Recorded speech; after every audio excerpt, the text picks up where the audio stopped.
Morning, dear students. Welcome in online class. Myself, Aparna Pandey. I am your science teacher. I hope you guys are well at your home. Let's start our new chapter. Chapter 2, Microorganism. In this chapter, we discuss some topic related to microorganism. First topic is where do microbes live. Second is bacteria. Third is fungi. Fourth is algae. Fifth is protozoa. And last one is virus. Let's start the chapter. There are some organisms which cannot be seen without our naked eye. कुछ micro organism ऐसे होते हैं जिन्हें हम अपनी necked आइट से नहीं देख सकते. They are called microorganism or microbes and their average size is about 0.5 म्यूमीटर और इवन लेस. ऐसे ऑर्गेनिज्म हैं जो हमें अपने नेक्ड आई से नहीं दिखाई देते. ये माइक्रो ऑर्गेनिज्म होते हैं और इनकी साइज एवरेज कितनी होती है 0.5 mu or even less than 0.1 mu meter. The branch of science that deal with the study of microorganisms and their effect of human is called microbiology. और साइंस की वो ब्रांच जो माइक्रो ऑर्गेनिज्म को deal करती है, that means micro organism से होने वाले ह्यूमन पे जो इफ़ेक्ट होते हैं उसके बारे में जो स्टडी की जाती है उस ब्रांच को क्या कहा जाता है, microbiology. Microorganism may be unicellular like bacteria, some algae and protozoa or multicellular like some algae and fungi. कुछ माइक्रो ऑर्गेनिज्म यूनिसेलुलर होते हैं जैसे आपका बैक्टीरिया और कुछ एल्गी और प्रोटोजोआ होते हैं. कुछ मल्टी सेलुलर ऑर्गेनिज्म होते हैं जैसे आपकी एल्गी और fungi. Invention of microscope at the beginning of the 17th century opened the biological realm of microorganism. अभी हम लोगों ने ऊपर डिस्कस किया कि हम माइक्रो ऑर्गेनिज्म को नेक्ड आई से नहीं देख सकते, तो इनको देखने के लिए हमें क्या चाहिए, माइक्रोस्कोप चाहिए. अ Dutch merchant called Antion van Leeuwenhoek made scientific observations on the microscopic structure of seeds and embryos of plants with the help of a single microscope. Dutch के मर्चेंट थे ल्यूवेनहॉक. इन्होंने क्या किया, एक ऑब्जर्वेशन किया micro organism के structure का, जिसमें इन्होंने क्या ऑब्जर्व किया, सीड और एम्ब्रियो प्लांट्स की एक सिंपल माइक्रो ऑर्गेनिज्म से. Leeuwenhoek was the first scientist even to give a detailed description of red blood cells or to see single-celled bacteria and protozoa.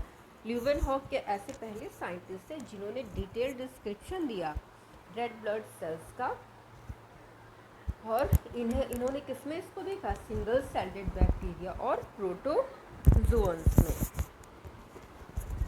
He scared some tartar of this own teeth, looked at it under a microscope and found a world of living organism.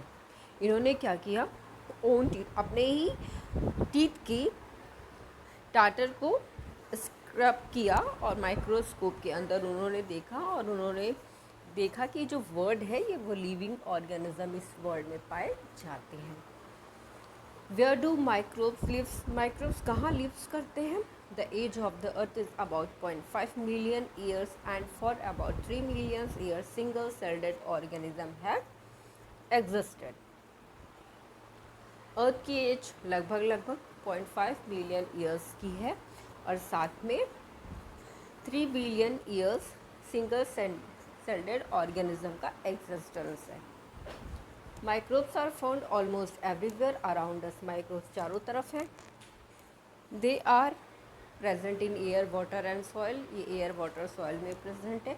They are present in the bodies of plants and animals. Even ये plant की body और animals में भी present है.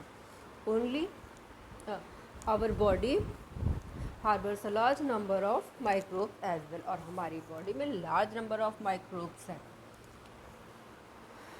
By forming spores, the microbes can survive unfavorable condition.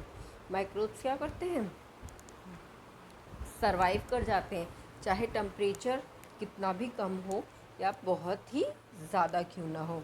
ठीक है, ये आपको कहाँ मिलेंगे, अभी हम लोगों ने ऊपर पढ़ा लैंड में, वाटर में, सी में, इवन ये सी के बॉटम में भी मिलेंगे। ये कैसे सर्वाइव कर जाते हैं अनफेवरेबल कंडीशन में, क्योंकि ये स्पोर्स को फॉर्म करते हैं, ये इनएक्टिव होते हैं, they remain inactive inside the spore and get active as soon as the food and moisture is available and the temperature is favorable। और ये कब, पहले तो इनएक्टिव कंडीशन में रहेंगे, अनफेवरेबल कंडीशन, जब इनके अकॉर्डिंग कंडीशन नहीं होगी तो ये क्या करेंगे, सरवाइव नहीं करेंगे। पर जैसे ही कंडीशन इनके फेवर में आ जाएगी ये सरवाइव करने लगेंगे। जैसे ही मॉइस्चर हो जाएगा, इनके अकॉर्डिंग टेम्परेचर हो जाएगा, ये सरवाइव करने लगेंगे। They are also present in dead organism matter, और ये डेड ऑर्गेनिज्म मैटर में भी प्रेजेंट होते हैं। Microorganism like amoeba may live singly or from colonies as fungi and bacteria too. Microorganism जैसे अमीबा वो सिंगल सेल्ड है, ठीक है, और कुछ कॉलोनी में पाए जाते हैं जैसे फंजाई और bacteria. Microorganism can be classified into 4 major groups. Microorganism को 4 मेजर ग्रुप में डिवाइड किया गया है। First one is bacteria, algae, fungi and protozoa. Virus are also microscopic but they are the border lines of living and non-living things as they remains as non-living outside a living cell। Microorganism 4 major classes में है। Virus क्या है, microscopic है, ये border line पर है, इसे क्या कहा जाता है, connecting link between living and non living things, ठीक है। They are following 2 classes of microorganism के 2 क्लासेस हैं। पहला free living microorganism, second one is parasitic microorganism. Free living microorganism क्या है, the microorganisms which live independently and produce by themselves are called free living microorganism। A large number of them is found in the nature basis of organic food। Free living क्या है, ऐसे micro organism है जो independently reproduce करते हैं by themselves called free living. Parasitic क्या है, the microorganism cannot survive independently, they depend on the organism for food and habitat. Parasitic वो है जो किसी दूसरे सेल पे डिपेंडेंट होते हैं फूड और हैबिटेट के लिए, तो ये खुद सर्वाइवल की कैपेसिटी इनके अंदर नहीं होती, ये पूरी तरह से अपने होस्ट पर डिपेंडेंट होते हैं। Cyst, the micro organism have a hard protective covering called cyst. Micro organism के ऊपर एक हार्ड प्रोटेक्टिव कवरिंग होती है जिसे सिस्ट कहते हैं। Some of organism survive in adverse condition like very high temperature and drought, they remain in their protective covering in the state of hibernation till condition are favourable. Cyst क्या करता है, इनको पूरी तरह से प्रोटेक्ट करता है। जब टेम्परेचर बहुत ज़्यादा होता है या ड्रॉट की कंडीशन होती है, ये पूरी तरह से इसको प्रोटेक्ट करता है जब तक कि इन ऑर्गेनिज्म के लिए कंडीशन फेवरेबल ना हो जाए। अब डिस्कस करते हैं type of microorganism. 5 major group है माइक्रो ऑर्गेनिज्म के, bacteria, fungi, algae, protozoa and virus. We discuss bacteria, our first group of microorganisms, in our next video. Thank you students. Have a great day.